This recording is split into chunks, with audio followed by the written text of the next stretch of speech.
Please chant with me. Om Sadashiva Samarambham Shankaracharya Madhyamam Asmadacharya Paryantam Vande Guru Paramparam. Gurur Brahma Gurur Vishnu Gurur Devo Maheshwaraha Guru Sakshat Parabrahma Tasmai Shri Guruve Namaha. Children, 21st, that is the Sunday, coming Sunday. Am I right? It's Gurupoornima. Also, we celebrate Gurupoornima because it is a, what is it? It is a birthday of whom? Sir, I believe Adi Shankaracharya. No. Vedavyasa? Yes, Vedavyasa. Vedavyasa. So, Vedavyasa Jayanti falls on this 21st Purnima. And who is Vedavyasa? Anyone has an idea? Sir, he is one of the Chiranjeevis and he is a man who has contributed a lot to the Vedas. Yes, yes, yes, yes. In the second verse of Dhyana Shloka also we saw that, right? Totra vetre kapanaye jnanamudra. Sorry, not that. That is third verse.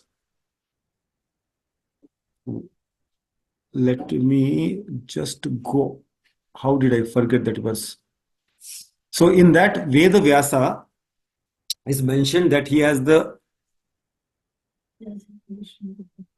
Veda Vyasa has the eyes of lotus petal, such a huge eyes.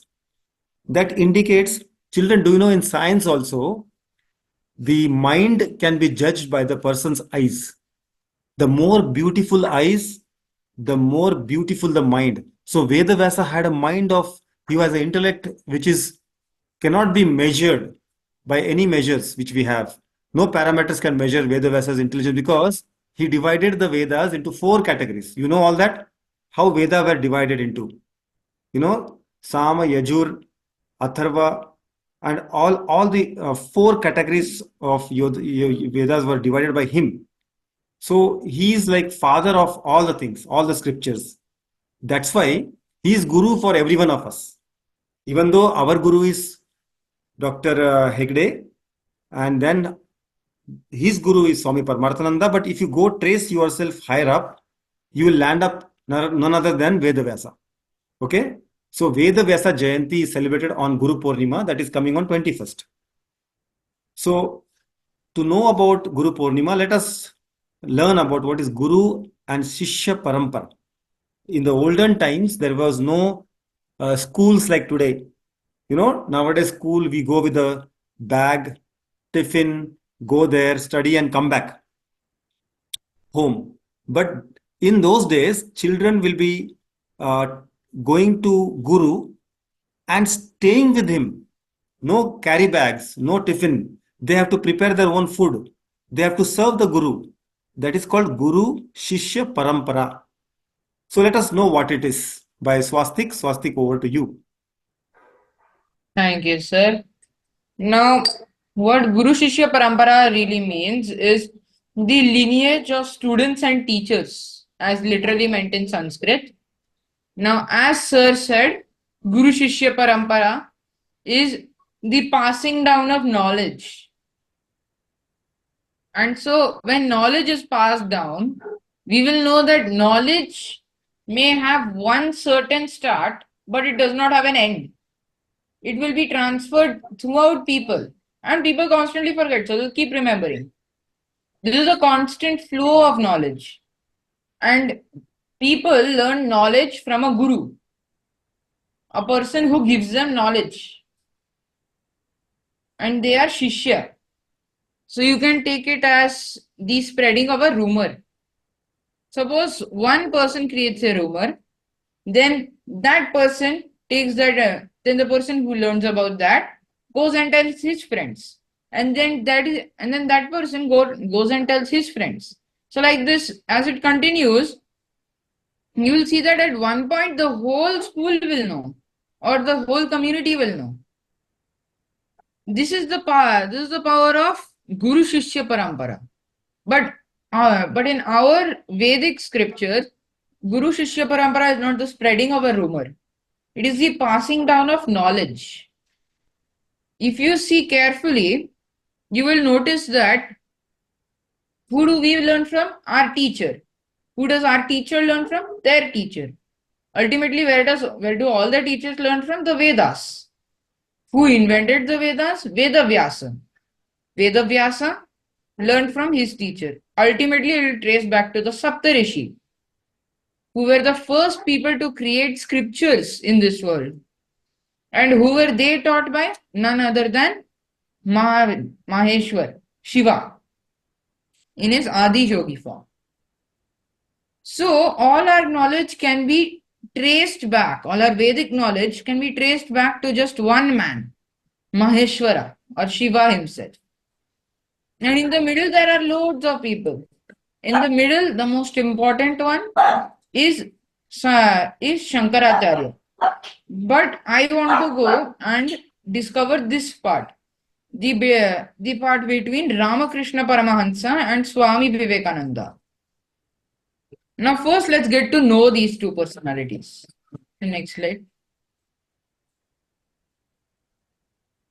So, Ramakrishna Paramahansa, who was he? We barely know him.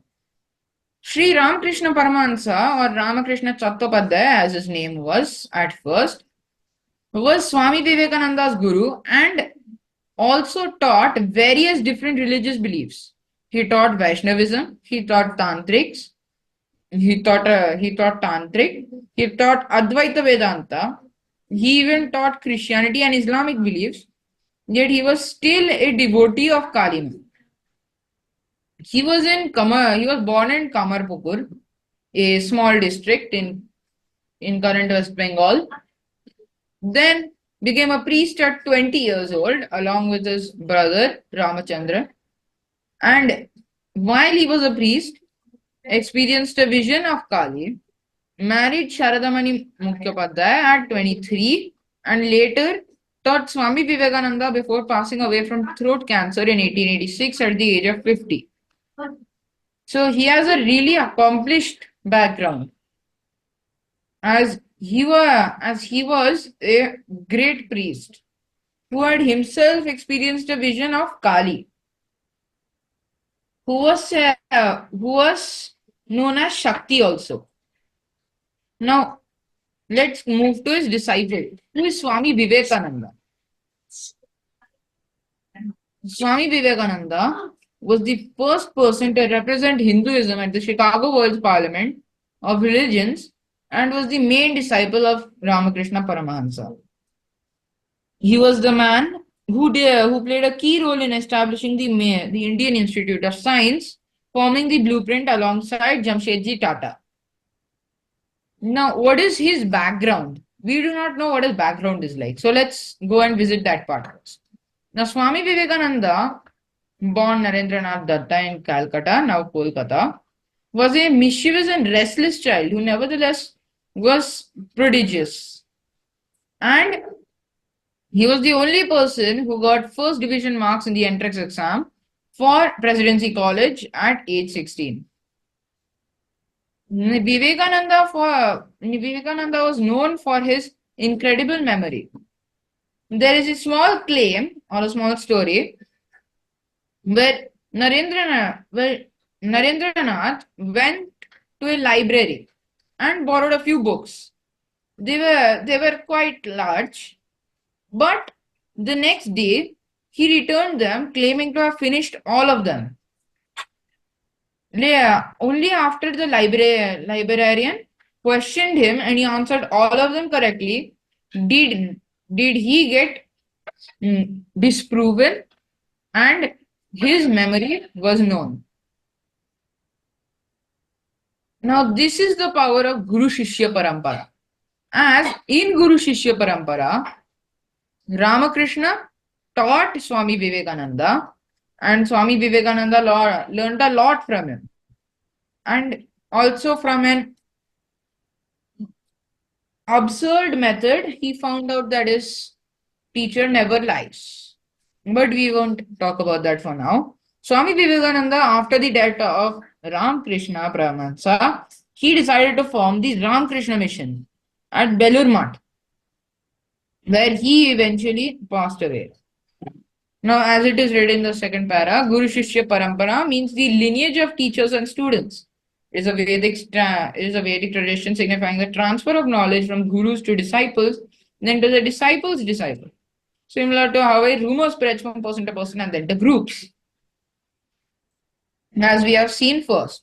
Now, this is Guru Shishya Parampara, and there was no specific relation between Ramakrishna and Vivekananda. Vivekananda was an accomplished youngster, while Ramakrishna had seen Kalima herself in her full glory. There was nothing that was in common with them. But the urge of learning from Vivekananda was the part that brought these two together. Thank you, everyone. Thank you to Sachin sir for giving me this opportunity. Thank you all for listening. Hari Om. Hariom, very good. So you have got the concept of Guru and Shishya, and that way the knowledge is transferred. There might not be a biological relation between the Guru and Shishya, but the relation is much more important than the biological one. So the importance is that if the student has full faith and he follows what Guru says, like Swami Vivekananda followed what Ramakrishna Paramahansa says, he became one of the most leading spiritual guru of that time. So we will come to, I would like you to know who is an ideal student. Children, those who are sitting in the back and not answering, or those who are sitting in the front and always answering. Whom do you think an ideal student? Who read, prepare well and answer, or those who just read and keep for themselves? What do you think? The ones who answer. Yes. They And answer.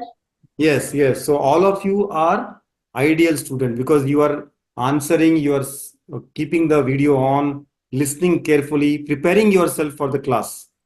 But there are in spirituality, in the spiritual world, that is what I told before was this was in your daily life.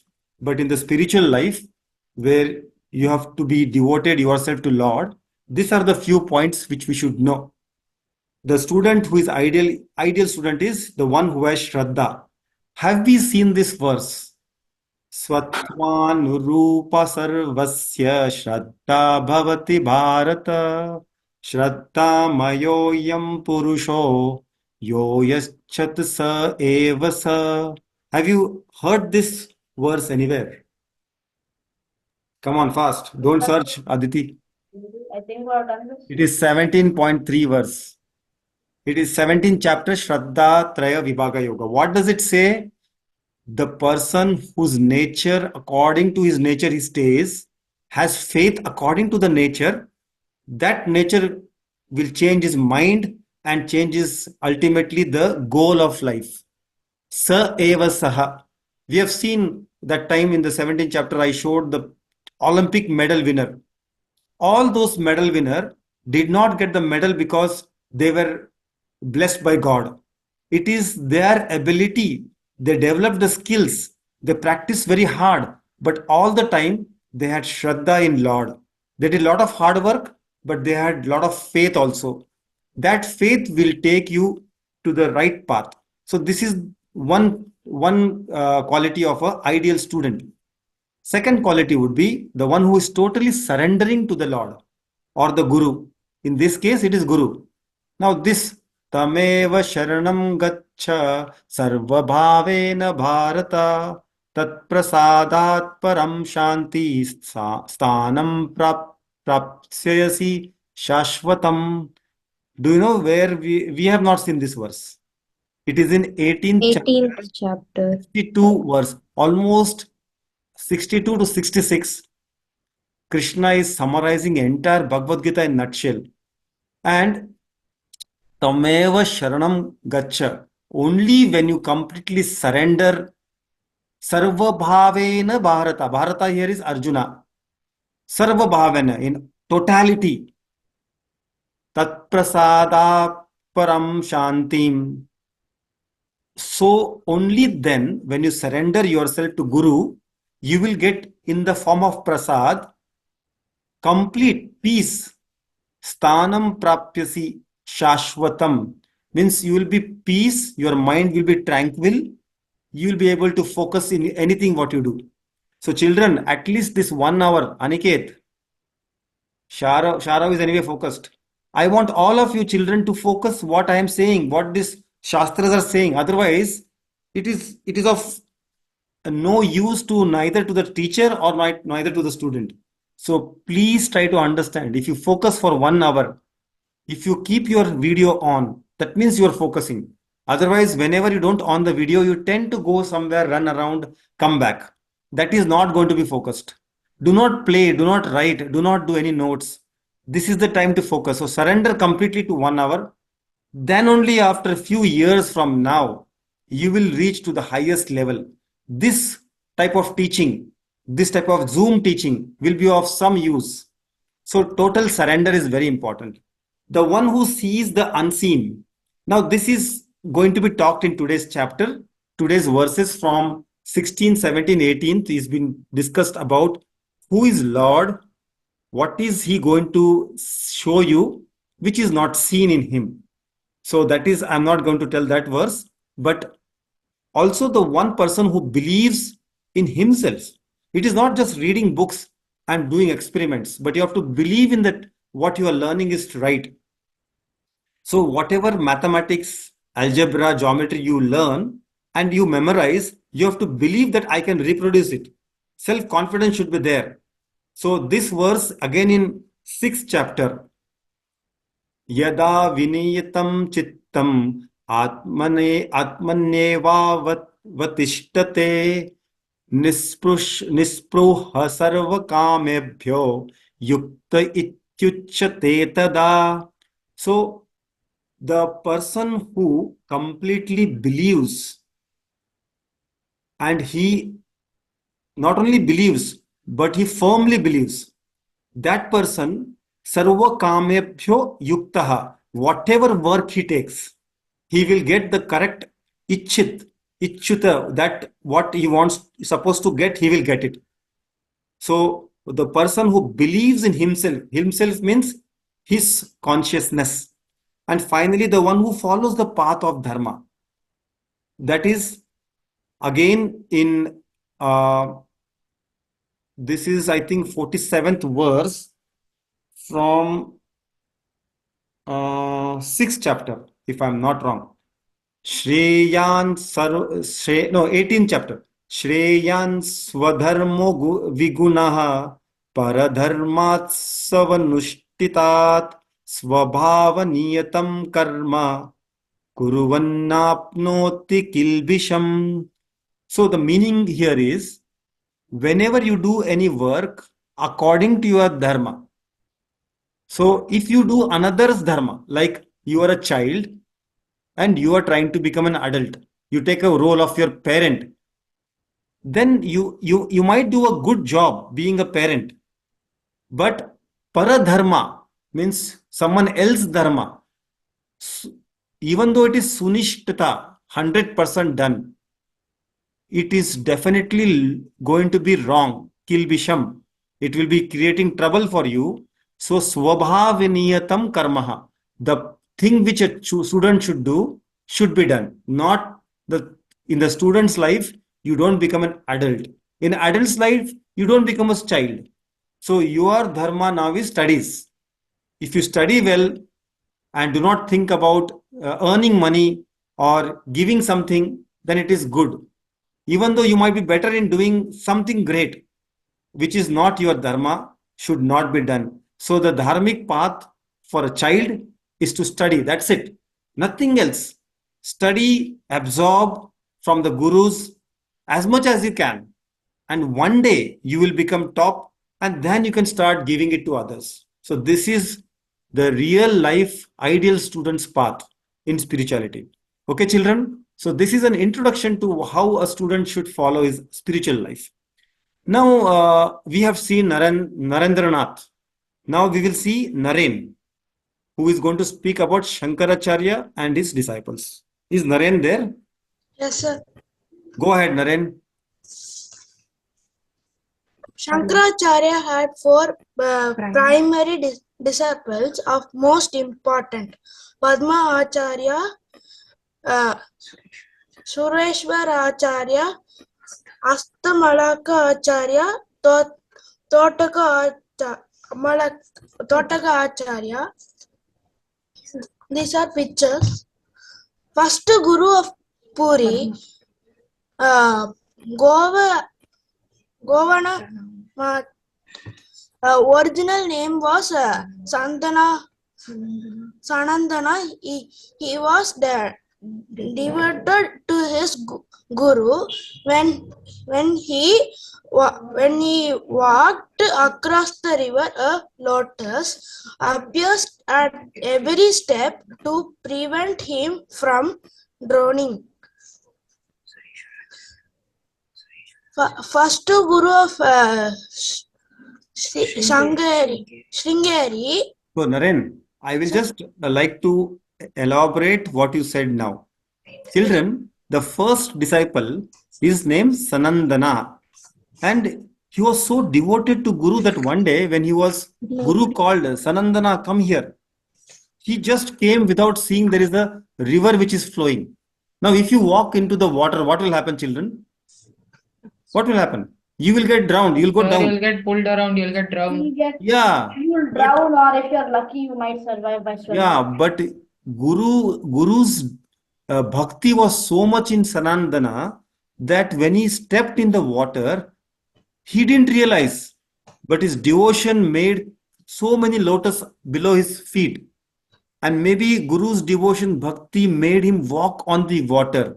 That is the meaning of this. So much devotion is there in the disciple that he can achieve greatest feat in his life. So this is a classical example of the first student. Okay, carry on, Naren. First Guru of Sringeri, Sharada Pitmam. Original name was Mandana Mishra. He debuted with Shankaracharya for 8 days and lost to him the garland. He were feathered as soon as the realizes the Shankaracharya's teaching were superior. First Guru of Devakara Pitma, Dwaraka Pitam. He was the son of a learned Brahmin, but used to behave like an idiot. He would not speak or read. When the Acharya spoke to him, he answered him 12 Sanskrit verses. This showed he was very knowledgeable. First Guru of Totaka Acharya, first Guru of Jyotir Pitam. Original name was Giri. The other disciples used to tease him because he was not very bright. Shankaracharya blessed him hard work and devotion by mentally granted him knowledgeable of the Shastras. So this is also very important. Yes, sir. So, the name of this disciple is Totakacharya. Totaka means someone who cannot speak. Totla, in Hindi bolte Totla. So Totakacharya. And his words also could not be phrased. But with the blessing of the Guru, when one day he was late for the class, the Guru was not starting the sermon. So other intelligent students started saying, gossiping. Oh, why he is waiting for this student? Anyway, this student is not understanding anything. He is a dumb fellow. This was overheard by Shankaracharya. But Shankaracharya, being Lord himself, he just smiled. He let the student come and he blessed that student who was dumb in the front of other intelligent students. As soon as he blessed him, he started speaking fluently, eloquently, and he made a beautiful prose poem on the bank of river, which is called as Totaka Ashtakam, in the praise of Lord Shankara. And that's when all the other people became so and means they didn't understand how it happened, but this happened because of Guru's kripa. Guru kripa is very important, and we have seen in Dhyana Shloka number 8, I think. What is it? Dhyana Shloka number 8. Mukam karoti Mukam karoti vachalam vachalam pangum pangum langayate girim. langhayate Girim Yat Yatkrupatamaham Kripatamaham tamaham Vande vande paramananda Paramananda madhavam. Madhavam. So that's what happened here. Even a dumb can speak eloquently, and a lame person without limbs can climb the mountain if there is a Guru Krupa. Okay, continue, Naren. Yes, sir. So, Oh, this is the 4 mathas where each of this disciple went and they started these 4 mathas in different 4 parts of country. That's what it shows. Okay. Sringeri Matha in the south, in the west, Kalika Matha, in the northern side, it was Jyotir Matha, and in the eastern side, Govardhana Matha. Okay. And yes, each of this has one Vedas. Rig Veda in the east, Yajur Veda in the south, Sama Veda in the west, and Atharvana Veda in the north. This is what is the meaning of this slide. Thank you very much, Naren. yes, You sir. have done good job. Yes, sir. Try to present more and more, you will do better. Yes, sir. Good, thank you very much. Now, children, once we know what is Guru Shishya Parampara, then we also know what is an ideal student, and then we saw this Guru and Shishya Parampara gave birth to these 4 matas. Now let us understand how to approach a Guru. How does a person approach a Guru? Tomorrow you go to your teacher, there will be a teacher's day, isn't it? So when you go to the teacher's day to meet a teacher, how do you approach is in this shloka. 4th chapter, 34th shloka. Tat vidhi pranipatena pariprashnena sevaya upadekshanti te jnanam jnaninastatvadarshinaha. What does it mean that here jnanina means the Guru and jnanam means the knowledge.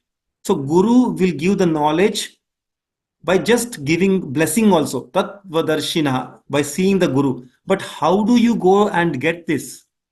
How do you approach to the Guru? It is very simple. You go with tatvidhi pranipatena, with a mind, spiritual bent mind.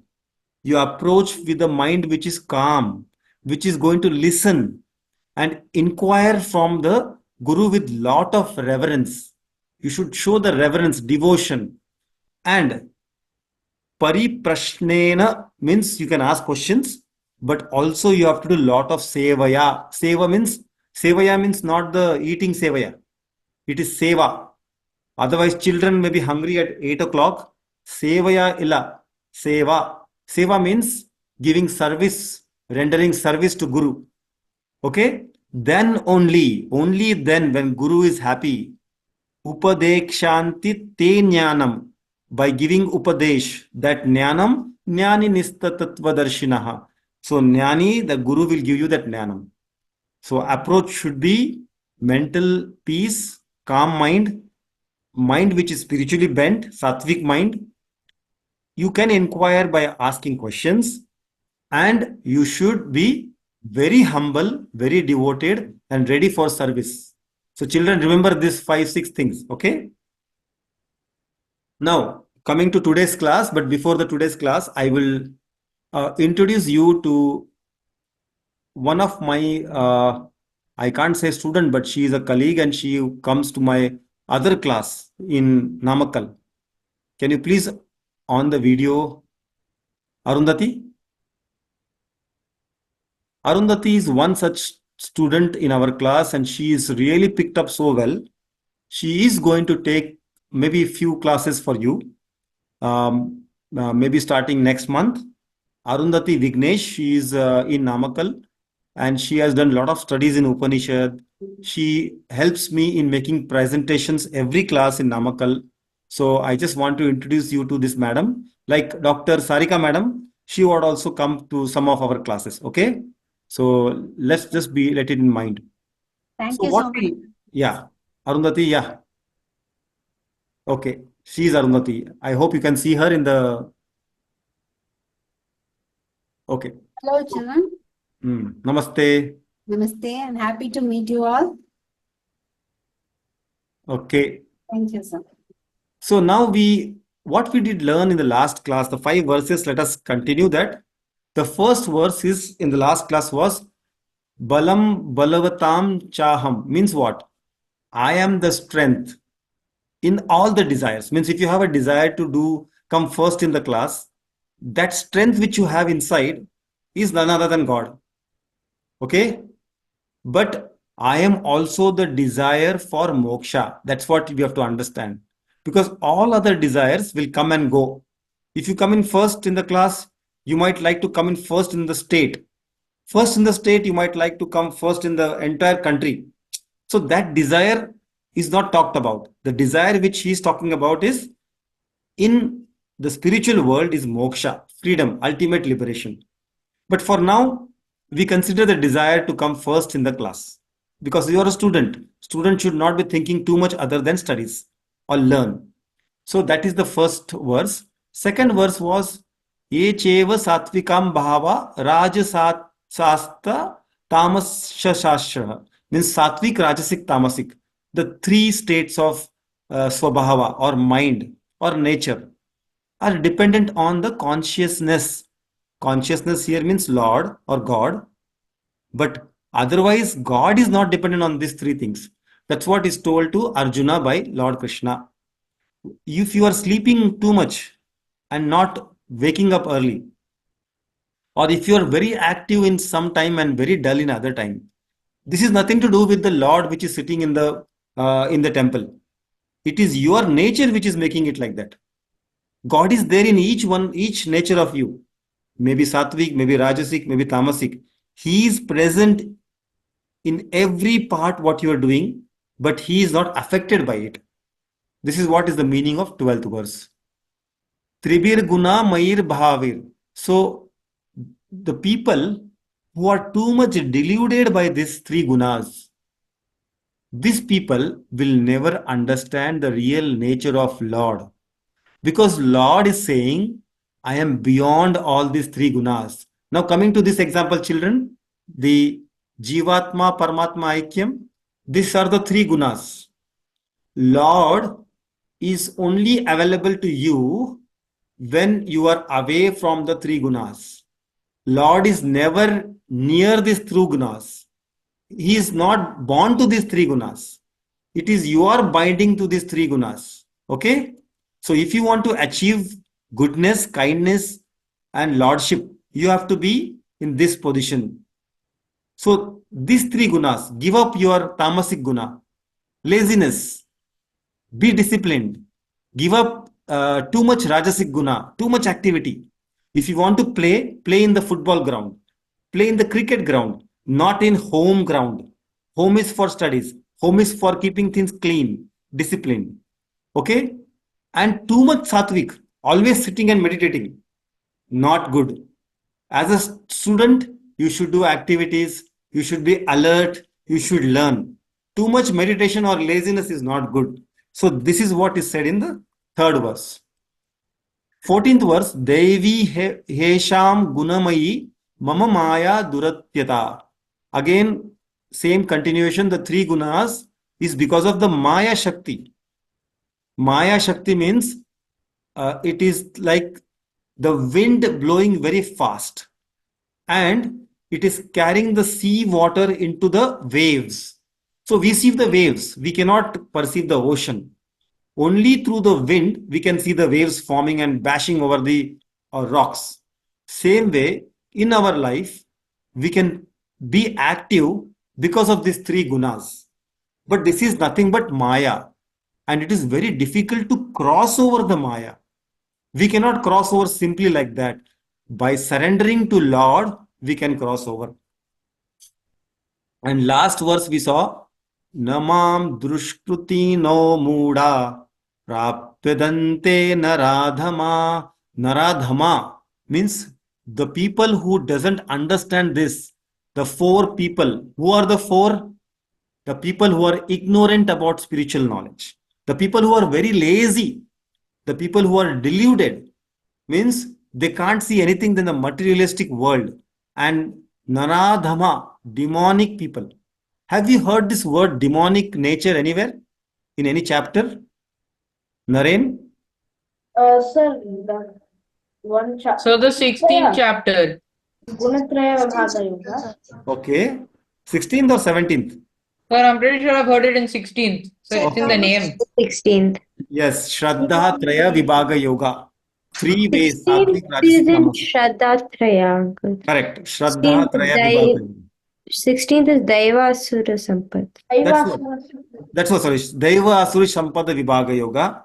So it is Asuri Sampad, demonic nature. Such four individuals will never understand what is the real nature of God. With this, I think we are already come to the end of today's class. We don't have time to take any verses. And because today was it is 9:15. Oh, sorry, 8:45. Is it? Can we take one verse today, please? Sharo, go ahead. Yes, sir. Today I'll be saying the verse 7.16. Chaturvidha bhajante mam. Chaturvidha bhajante mam.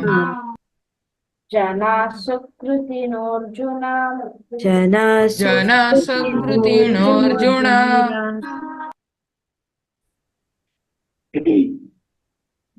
Artharthi gnani cha.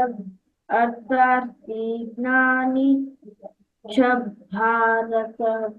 Arto Arto Jigyasur jigyasartharthi jnani. Jnani cha bharatarshava. Bharatarshava. Jnani cha Jnani cha bharatarshava.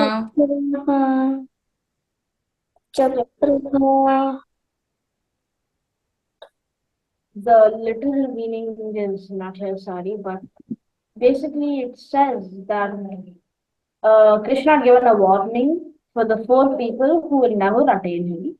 Now he's saying the people who are not going to attain him, but the people who strive to attain him.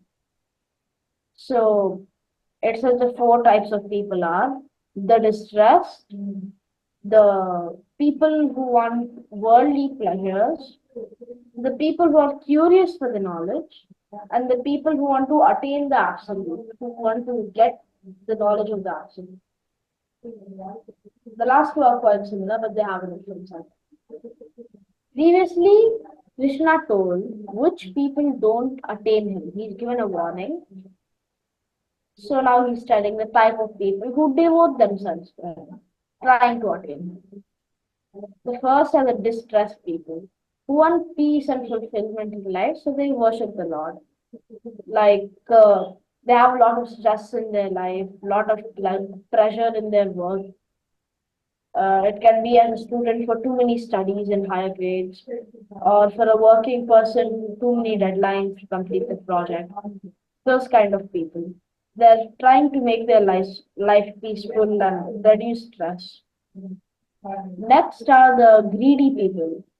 So it's like a ladder you're climbing into why you want to worship the Lord. And when you reach the last type of person, you will attain the Lord eventually. So after the distress, Finally, you're good and happy. Next, you want worldly pleasures. They are greedy like Ravana. Greedy like Ravana is like pretty much all asuras who are powerful. They have spent all of their time worshipping the gods. Then they ask for some boon. Then they go terrorize the lords, the Indraloka, Vaikuntha. They all go terrorize that area. Then they die because of God again. All they want is to be rich, and they don't want anything to do with God. They all want money. Next, there are the curious people who want to learn about the Lord to quench their thirst. This is how I was mostly because before Gita also, I had gone to another class of Vishnu Sahasranama. I learned the different glories. So mostly I was curious to learn this. Like I didn't know most about this one. So I just curious to learn that how does he look? How can we worship someone who has no form? You can't picture him in your head. So I was curious to learn this. Lastly, there are the people who, so next slide, the people who want to attain moksha because they've been curious and they've got enough knowledge to know. With this knowledge, they can be fulfilled with all of their goals. They don't need anything else.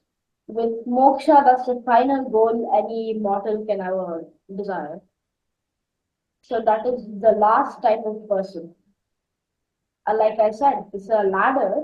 You climb from having stress in your life to getting something and becoming greedy. Then after that, you go to curiosity. Finally, you will reach that knowledge, that height, and you will attain moksha. Right. Thank you, Sharav. Thank you very much for your explanation of the previous verse as well as this verse. Children, what Lord was telling in 15th verse, that these people who are deluded, lazy, demonic, they will not attain moksha.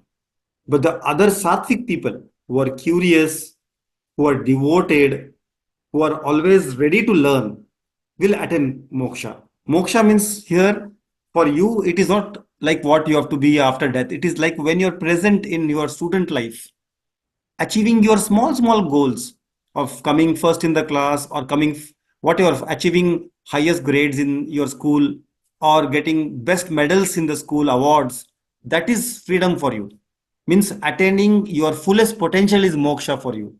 For students age, that is moksha, that is freedom. Achieving, keeping a goal and achieving it. So only those who are not lazy, who are always ready to learn, who always are curious and ask questions to get the correct answers, and who surrender to Lord or surrender to Guru, will achieve the goals set in their life. With this, I would like to stop today because we are running short of time. Those who have not presented today will present in the next class. I have already prepared, we have already prepared it, but shortage of time, we come to the mantra, Shanti mantra. Om Purnamada Purnamidam Purnat Purnamudachyate Purnasya Purnamadaya Purnamevavashishyate. Om Shanti Shanti Shanti. Hari Om.